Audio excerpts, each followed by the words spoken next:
Hello, everyone. So it's time for the second session by Ram Padmanabha. Let me quickly introduce him. Ram leads the product management capability for Publishers Sapient, and today he'll be talking about anti-patterns in product management. So over to Ram. Thanks, Pushkar. I'll start sharing my screen and hopefully you'll be able to see it. Pushkar, you able to see this? Yes.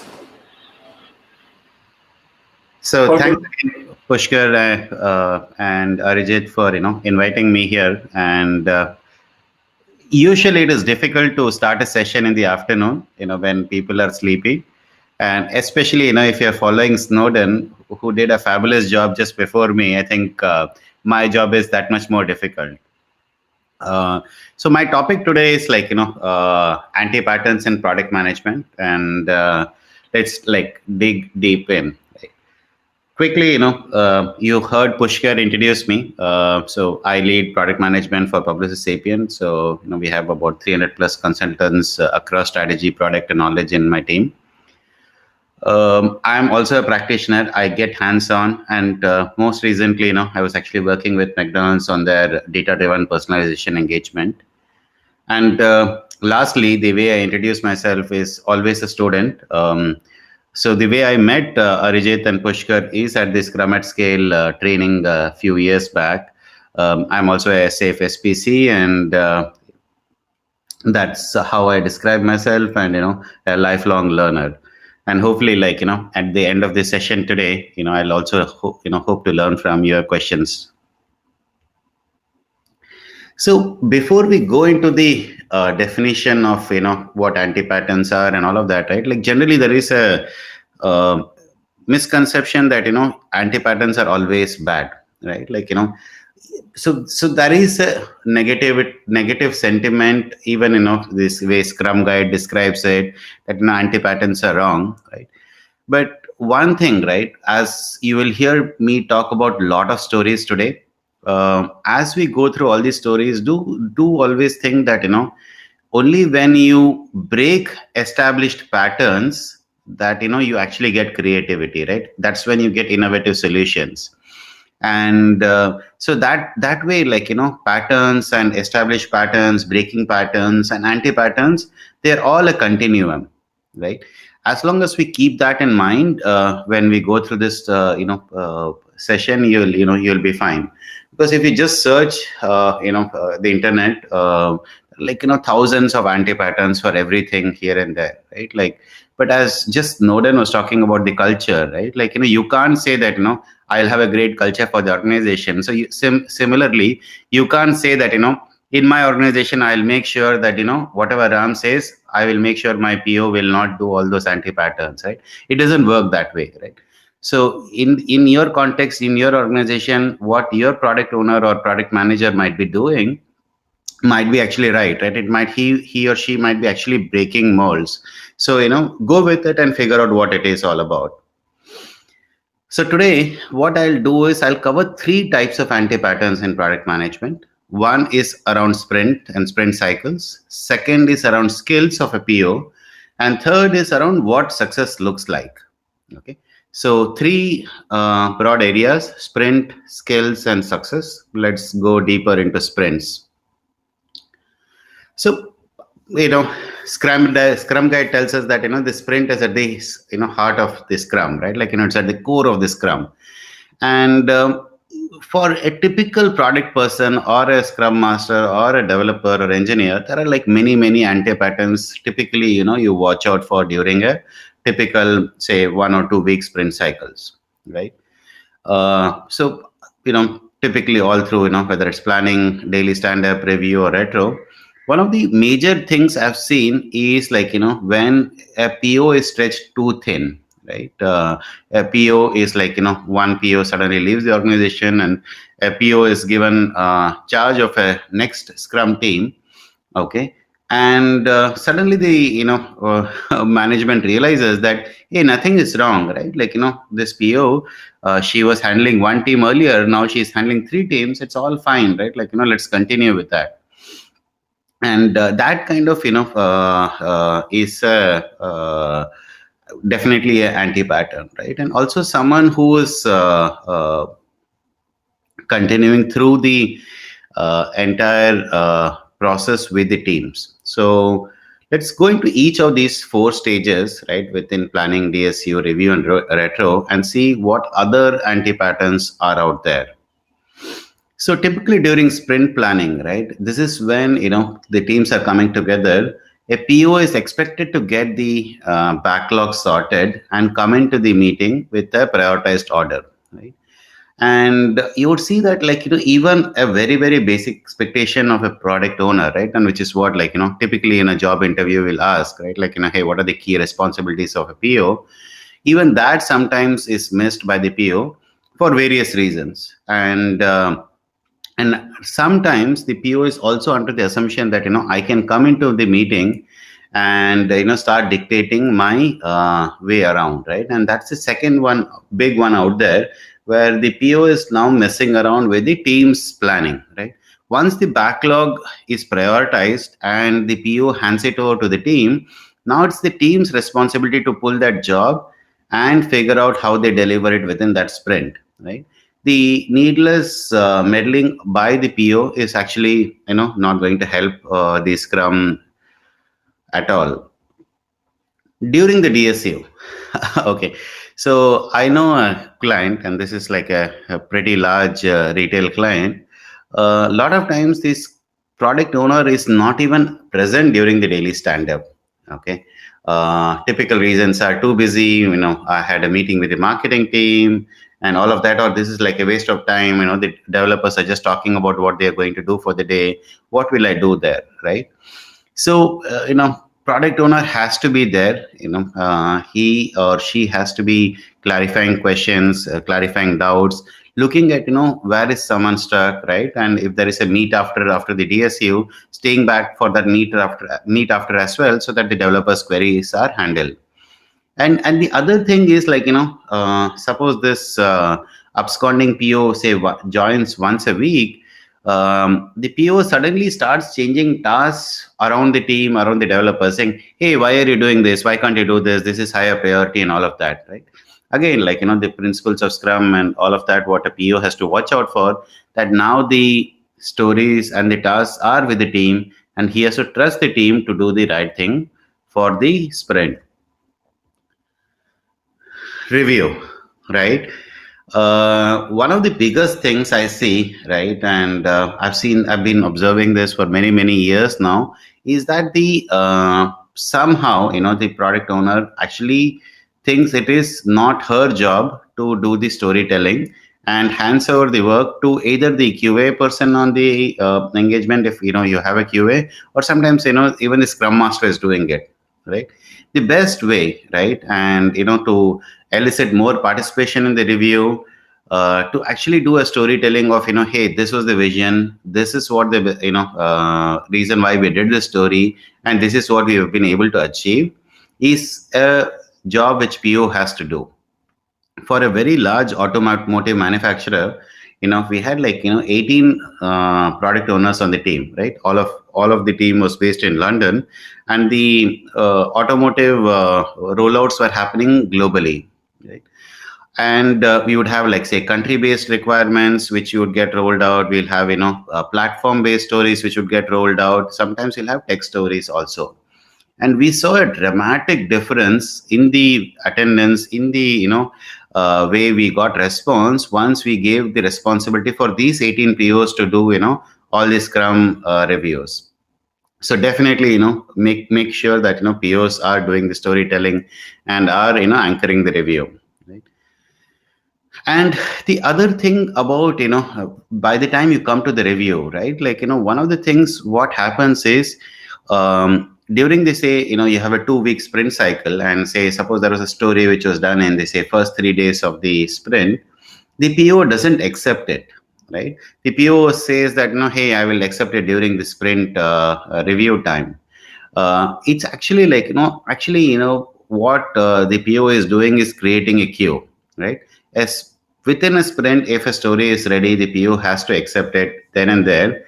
And like, in a very funny case, this is again another fashion apparel retailer based out of North America. We used to have days and days of go and no go like meetings, and like, just to say, hey, what is going live and not going live, right? And all of this was at the production readiness stage, right? When everything is there. And that's when we realized that while there is a huge queue which is formed up there is a huge bottleneck which is there. Actual reason for that is that, many weeks ago, when the stories were in the sprint, PO did not, review them, accept them, and move it forward. And then everything, clogged up in the end.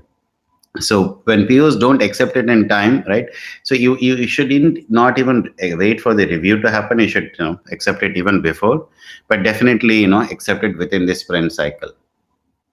And the last one is the reflecting time, right? So PO, should participate in the retros, right? It is his or her job to be part of the retro along with the team, and look at what went right and what went wrong and all of that stuff. But also, like, as a PO, right? What I have seen is the good product managers. What defines them is they kind of keep continuously reflecting on, hey, qualitatively, how am I doing, right? How is, what are the kind of comments I'm getting on my, say, app store page, right? Is it telling me a lot of good things? What kind of reviews I'm reading about my product out there, right?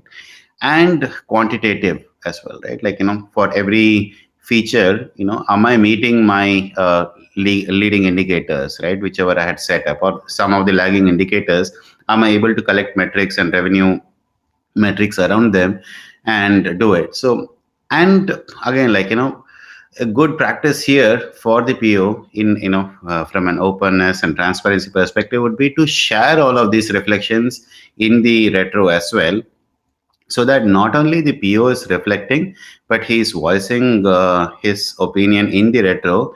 And as a team, people figure out that this is what we do, and then, make a, change and improve the next time. So these are, like, the set of anti-patterns we saw around the sprint cycle. Let's look at the anti-patterns based on the typical PO skills and behavior, right? And I've got again a collection of anti-patterns here. Let's go through them. So this is, like, a little slightly provocative power page out there for you, right? The subtle art of not giving a FCK, right? What like, really is intended here is a PO has to be a good collaborator and negotiator across the organization, right? Because, you don't want a committee to be acting as a product owner, a committee of business people to say that, we will decide, right? It's a single person's job, and she has to, decide for the organization what is the backlog and how should it be prioritized. And as we do this, one of the most important, art and, negotiation which the PO has to learn is the art of saying no. And this is important because otherwise what you will have is a very huge backlog, which really doesn't mean anything, right? You really have to know and plan for saying that, hey, this is my backlog. This is what, we're going to, go for as a team, and then keep measuring it. And then, of course, add to the backlog as, you get more and more new ideas, right? So we just heard, Snowden, and we are like, I'm assuming most of us are familiar with the Canavan framework, right? From the simple, complicated to complex. So one of the important differences a product owner has to know is the distinction of when is a feature or a story going to be very complex and when it is not, right? Because if the product owner gets the story wrong, or the acceptance criteria wrong, there is no way anyone can save it after that, right? And a good example of this happened, in with me few years back. we were developing huge digital platform for a large sporting organization, right? I'm not going to say which organization, so this sporting organization, assume it was cricket. So had many requirements of saying that hey, we want this on our website, we want this on our app, we want this on our social media, we want our targeted campaigns to work this way. It was a complete martech implementation, which is like almost like say 6-7 months work, involving several product owners, several engineers, many scrum teams coming together, right? So one particular product owner, his backlog actually included a feature called a scoreboard, okay, or a scorecard. And just to kind of make it interesting, I've taken the fourth test between Australia and India, which happened now, which was like a historic test which India won, right? It was a very similar scorecard, which had to kind of be planned for and displayed on the website or on the mobile app, and also extended as an API to any other downstream apps or whichever wants to consume that scorecard. And the product owner unfortunately never asked those probing questions behind, hey, what is the what happens, how many times do people come to this place to check this score, and any of those kind of questions. He thought of it almost like a mathematical thing, right? Okay, if a batsman scores a run, the run has to get incremented by 1. If a wicket falls, then we have to do it, and all of that stuff. And of course, the engineers built that entire platform, just with those requirements and those stories and those acceptance criteria in mind. And then when we went live, the first event, the sporting event which happened, the entire thing crashed. It took us days for us to even figure out what was happening. Eventually, we figured out that it was the scoreboard which was, going down, and that was because of the performance criteria, the way it was engineered. We had completely underestimated the enormity of what it meant. So.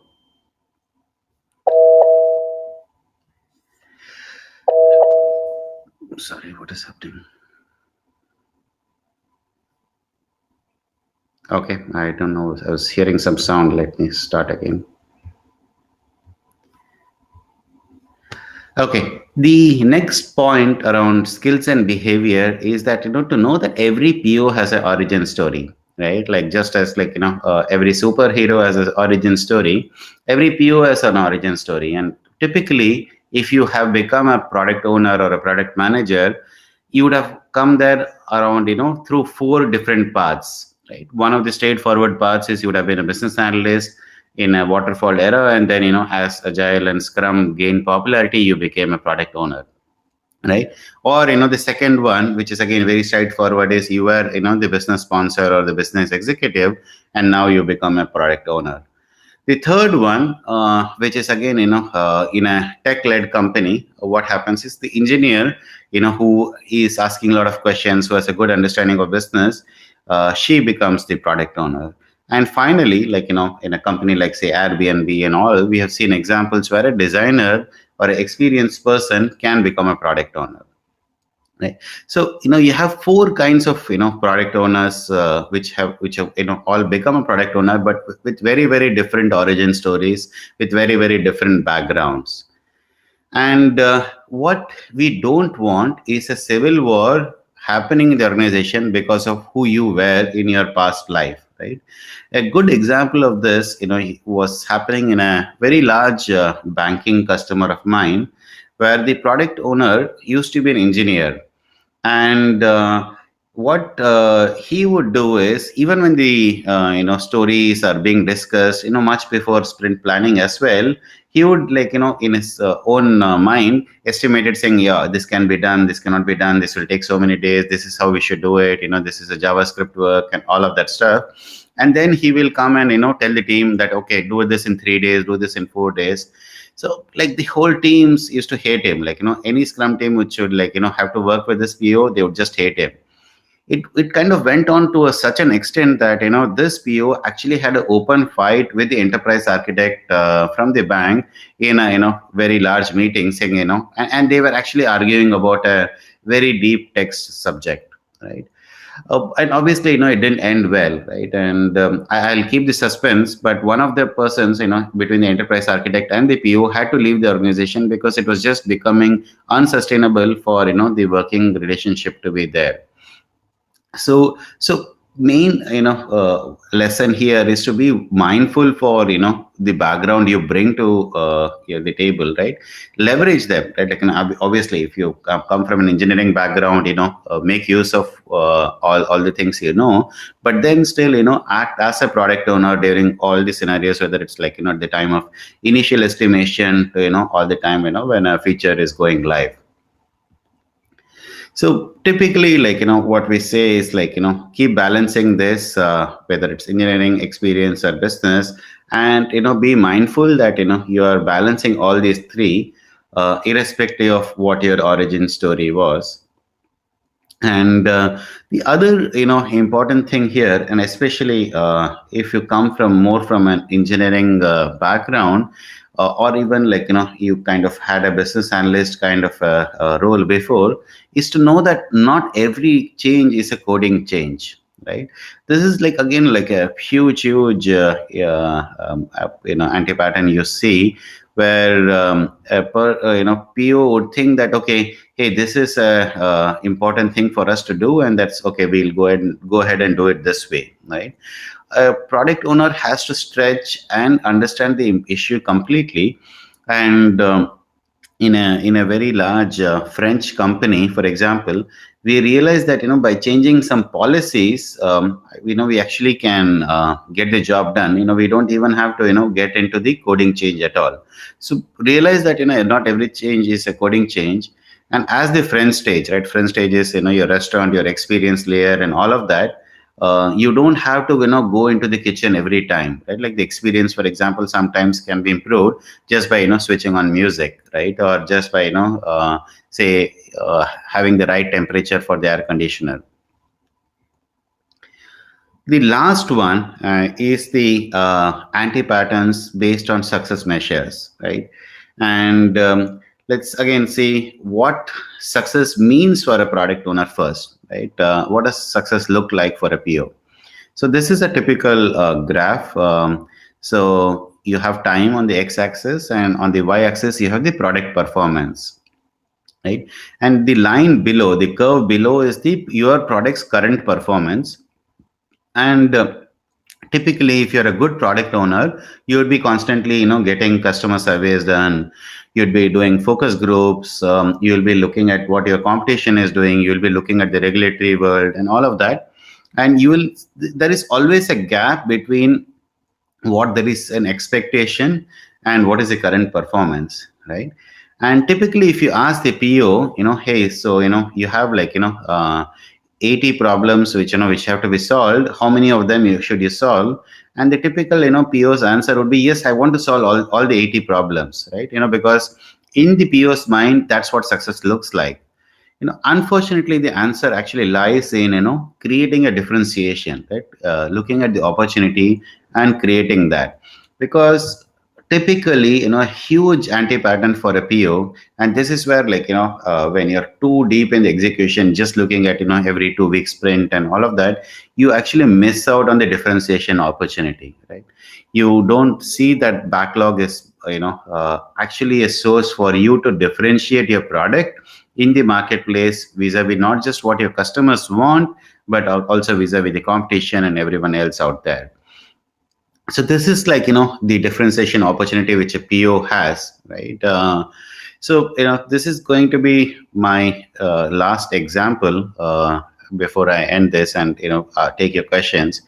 So this is a story at Walgreens, which is a large pharmacy retailer, about $80 billion in revenue, based out of Chicago in the US. And $80 billion, they have like thousands of stores across the country. For those of you who have not been to the US, a typical store looks like this. It's on a corner of every street in America. And typical pharmacies in US are pharmacies, but they are also act as a convenience place, right? Like, in the days when photos used to be printed, people will go into Walgreens to print their photos, or they might go and say, like, if you just say run out of soap or some urgent grocery like milk or something, you would drive to Walgreens because Walgreens would be closer to you than any other place, right? So Walgreens was a typical pharmacy come convenience retailer. In 2010, when this whole digital thing was coming up in their face, iPhone had been released, and they were falling behind. And so I started working with Walgreens then, and I observed a lot of the changes the company did at that time, right? And some of the things the company was had to do because they were faced against a place where like their app store ratings were very low. They were not seen as a digital player. Like there were a lot of other prescription companies which had been backed by Silicon Valley firms which were like doing much better, and these people were thought of as the typical brick and mortar retail who can't do anything right. So there was a huge push to change the culture, engineering culture, and everything. And almost like 9 years back, right, in 2011, the first time what we started doing was to start putting Scrum teams on trains, right? Some of you might be familiar with Scaled Agile and all of that. Scaled Agile is like about 5-6 years old, but much even before that, we had thought of the concept of having trains for Scrum teams, where every few days a few set of Scrum teams leave the train together, and it helped us to plan capacity better. It helped us to talk to the business better in terms of what they want, how to prioritize, and all of that. And it also helped us with the CFO's organization to ask for more money or less money depending on what our trains schedule look like. And Walgreens was also kind of started doing this quarterly backlog for the first time, like saying that okay, let's look at the backlog every quarter. We'll revise it every month, and then all the product owners will start using and following that, right? And again, like the company 10 years back was actually using their words like product and engineering and not DevOps exactly, but a lot of DevOps principles those days. And again, another very early adopter for actually giving time for innovation, right? And one of the interesting things which happened was we typically every quarter, just before the quarterly backlog meeting, we would collect all the ideas from people and and take all these ideas, right? And the lead product owner that time would sit with the business and decide which are the ideas to be prioritized, right? And typically the meetings would either happen in Chicago or in Chennai in India, right? So every quarter, like one quarter it will be in Chicago, the next quarter in Chennai, and the lead product owner along with the business will prioritize those. And 2012, there was an idea by a developer to say that why don't we integrate the camera which was there in all the phones those days with the barcode scanner in the app and scan a refill prescription. So just for your information, if you're not aware, a refill prescription is what contributes almost 75% of Walgreens business, like that $70-80 billion of revenue. What I said, 75% of that comes because of refill prescription. Refill prescription is nothing but if you're taking a prescription for like say diabetes or something, and you have to fill that every month, you just originally update it once, and then after that every month you just say I need 30 more pills, I need 30 more pills, and it gets delivered to you. Typically the process before this, it was very cumbersome. You had to actually key in a 14-digit alphanumeric number either in the app or on the website those days, and order your refill. So this developer had an idea that we have a camera, and typically every prescription, those orange bottles, they have a barcode scanner which the pharmacists use within the store. Why can't we use the same barcode and take a picture and get the refill in? And the lead product owner along with the other business folks, when they were sitting and discussing this idea, they thought, okay, this is an idea, like, there's like nothing great about it. And it was deprioritized from that quarterly plan, and the other ideas were taken up. 3 months later, again, everyone met, and this idea was still there. It was still there in the backlog, and they said, okay, let's take this idea, right? And the idea went live a few weeks later. And we all kind of knew something was like, really, going on, when those days Engadget and TechCrunch started covering this, saying that, hey, Walgreens is debuting prescription refill by scan.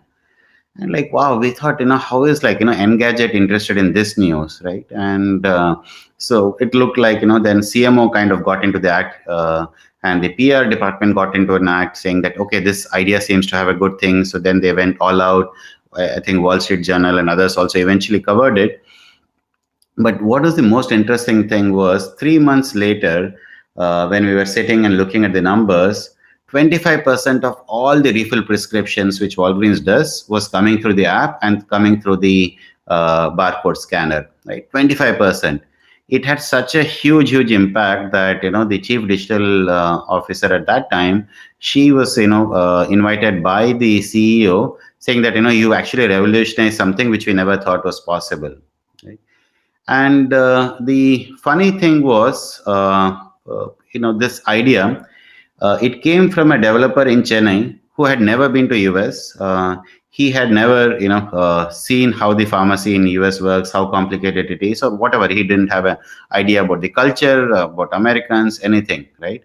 And unfortunately, I was the lead product owner for this, client, and I also, while I had a lot of idea of pharmacy and retail and culture and everything, I never thought this was important. And the best part I always say is like, the business who are supposed to be accountable for all of this business, they also never thought that, this was an important idea, right? So typically in a product organization, we think the business knows everything. And after that, the product person knows everything. And maybe like others know something, right? But the truth is, in an engineering driven world today, innovation can come from anywhere and everywhere. It does come from, provided we identify that there is a great idea out there. And as a product owner, you identify that idea and surface it up, using the right prioritization methods. So that's the last story there. So in summary, right, what I covered today was to watch out for anti-patterns before and during the sprint. Always be a good negotiator and collaborator. You should know when to say no. Be mindful of complexity, right? And know your own origin story, like, because that will affect how you behave, and sometimes it might need changing. And finally, as you prioritize ideas for your backlog, know that ideas can come from anywhere. So thanks for your time. Now time for questions. Thanks, Ram. Very informative. We have a couple of questions. We have some time also, so we'll go with those. So first question, Ram, how should a Scrum Master try to reduce clashes with product owner and dev team? See, I think Scrum Master has to understand that Scrum Master is the philosophical motivator for the team, right? And Scrum Master sometimes is described as a professor, right? While the product owner is described as the entrepreneur. The clashes typically happens, Pushkar, because Scrum Master thinks that she's responsible for direction of the team, which is never the case, right? Product owner is responsible for the direction of the team, but how the team works, how the team performs, that is the role of the Scrum Master. And it's not just that the Scrum Master is like, vying for a fight with the product owner. It is the other way around also, where sometimes product owner wants to also control the team too much, which is not her job. It is like, she should leave it for the Scrum Master to do it. And typically, what I have seen again, and I'm sure Pushkar, you would agree, is that, over a period of time when the team settles down, right? Like, initially the egos are very high. But when the team starts not just working together, but playing together, having lunches together, go for movies together. And of course, I'm talking about pre-COVID days, right? But when you are like engaged in, when you become more friends than co-workers, a lot of these things go away. Right, right. So thanks for that, Ram. The next one: how should a Scrum Master help product owner with their ego? That's an interesting one. Yeah. Yeah, I think, see, I have seen this, that sometimes product owners come with the, assumption that they know everything, right? Like the Walgreens example was again a good example where, I ate the humble pie, right? Saying that we actually don't know everything. And, I'll give you a very good example, right? Product owners should be open to ideas from everywhere, right? Because they are the originator of ideas, which goes into a backlog. One particular organization, I don't want to name them, they're like a very, very large company globally, and they have actually an Excel form to submit any new idea. Okay, that Excel form has got about 40 odd rows and columns, and not only do you have to fill all of that, then you have to go into a Confluence page again, write something and then finally upload it. And I tell them that this is the sure shot way to kill any new idea, right? Yeah. The product organization, and I was consulting with them and coaching with them, they refused to remove this form, right? Like, because for them, this bureaucracy was a way of saying that they are superior. They are the ones who are custodians of the backlog, right? If you get away from the mindset that, this is not my backlog, but our backlog, and we are here together to, achieve an outcome, then, I think ego automatically goes away. But definitely there is like, I've seen those examples myself where ego is very high. Yep. So the next one: when there are multiple teams working on a common epic or epics, do we have any best practices or guidelines with respect to PO collaboration? Yes. See, one of the things which happens is, and this is also leads to, a lot of this go, no go decision and all of that, is the backlog is always a relative prioritization of the backlog, right? For example, there are 3 different epics which are going together in a particular sprint, and it's a very, say, 6 Scrum teams working together and all of it. As a PO, I would have a backlog which I have prioritized, right? There would be dependencies on the other scrums. And at the same time, we also have to realize that, it's all human beings working together. A scrum team might have slipped, right? Or a scrum team might be going ahead. A scrum team might be missing one person, or, a particular resource which you thought would have not come in. So many things would have happened in a dynamic way. At that stage, the PO collaboration is what, keeps it moving, right? If you don't have the PO collaboration where the prioritization is considered as a relative thing, where I think that my story was considered ahead of my another PO story only because of this sequence, and now I agree that things have changed, which is like, the true principle of Scrum and Agile Manifesto. I am ready to accommodate that change and move my priority later. That is what the PO collaboration brings together, right? Like, you have to have a PO collaboration. We recommend that, you should do it every week, right? And that helps you, to make sure that the flow of the Scrum is perfect, and you're like, not creating any artificial bottlenecks. So now the last one, Ram, pretty relevant question: how to influence the team, in fact, the Scrum team during the COVID situation? As you said, in pre-COVID days, people used to interact in a common place, and now things have become more virtual. How do we do that? See, again, like, this is my, answer. And again, if anyone figures this out, they can make a lot of money as well, right? And as we go all virtual. See, what I have seen, in Publicis Sapient is that there were certain teams which we had formed much earlier, Pushkar, right? Like, say, for example, with Unilever, it's a 10-year, 12-year-old marketing technology platform. We are working for them. There are like many Scrum teams which work together. These are all friends. They've been hanging around together for years together. what we saw was in all of those cases, the productivity went up. Okay. Because typically, in a 8 hour day, 2 or 2.5 hours was like, wasted in a typical day. We can call it wasted or whatever.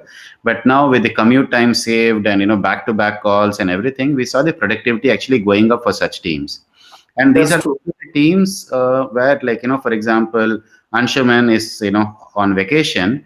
I would say, hey, I will pick it up for Anshuman because he's my friend, right? Now, what Yep. we saw was in the COVID time, suppose, we signed up a new work with a company, say in June of last year. Okay. And as a result, we are, putting together a new Scrum team, which has come together. And even within the same organization, these people might be coming together for the first time, right? And that's where we saw that, it took some time, for them to be productive. And at these times, what I would say is for both the clients and the scrum masters and everyone, the management, to realize that, you should not dictate velocity and capacity right at the beginning, right? You should give the team some time, in fact, more time in these circumstances, right? And then, of course, we did, virtual poker games and, a lot of those virtual quizzes and all of that thing. One of the neat things one of my colleagues did, she said, like, we'll all do lunch, okay, but you order everyone, like, through Swiggy or something, everyone eats, but not just everyone, but you get your family also, right? So everyone is given a 2,500 rupees budget, and not just order lunch for yourself, but order for your family. Believe me, when the kids get whatever they want and suddenly you have a very happy family, your productivity actually goes up because you think, hey, these people care about me, right? So we all Right. figure out, how to do this virtually, Pushkar. So if, the person who asked the question, if she or he has some answers, they should share with us also. But I think all of us are learning in this. Right. Thanks, Ram. So there may be few questions offline to you. People may reach out directly. Thanks for your time. Very informative session. So Thanks. thanks for all the support.